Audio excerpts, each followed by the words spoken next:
நீ அந்த கட்சியில வாய வச்ச இந்த கட்சியில வாய வச்ச கடைசியில விஜய் கட்சியில வச்சுக்க. ஏன்டா கொஞ்சமாச்சும் அறிவு இருக்கடா டே. கலைஞர் பிறந்தநாள், நவீன தமிழகத்தின் தந்தை கலைஞர் அவர்களுக்கு பிறந்தநாள் வாழ்த்துக்கள்னு சொன்னேன். இது தப்பாடா? ஏன்டா வடநாட்டுக்கு தமிழ்நாட்டுல சில விஷயங்கள் கொஞ்சம் பண்ணதான் நான் செஞ்சிருக்கேன், நாங்க இல்லைன்னு சொல்லலாம். அதனால அவர் பிறந்த நாளுக்கு நான் வாழ்த்து சொன்னேன். உடனே திமுகவுக்கு செப்பு தூக்கி. சரி, 2019 நான் தமிழக இளைஞர் அரசியல் கட்சின்னு ஒரு கட்சி நடத்தி ஒரு இன்டர்வியூல நான் பேசுறேன். அப்ப ரஜினி அவர்கள் வந்தா நல்லா இருக்கும்.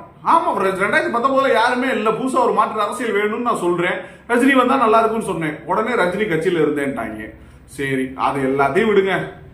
சின்னம்மா சசிகலா அவங்க, நான் என்ன சொன்னேன் அப்படின்னா, ஏண்டா உனக்கு தான் உன்னை நம்பி பதவி கொடுத்துட்டு போடாங்க, அந்த அம்மாவை இப்படி தூக்கி ஜெயில போட்டு திரும்பி வந்தா நீ யாருமே தெரியாதுன்னு சொல்றீங்க. இது தப்புடா, அந்த அம்மாவை கொடுங்கடா.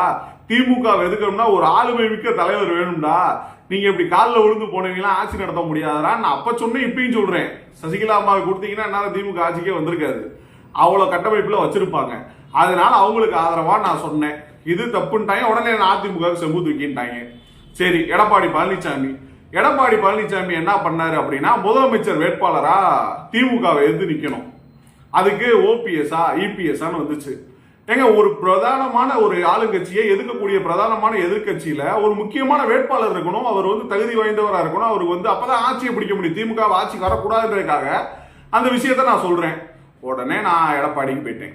எப்படி நீங்கிட்டு இருந்து இப்படி போய் இப்ப கடைசியில விஜய்க்கு வந்து நிக்கிறேன். டேய், இது வரைக்கும் நான் யாருடைய ஆதரவாளர் அப்படின்னு போட்டிருக்கேனா?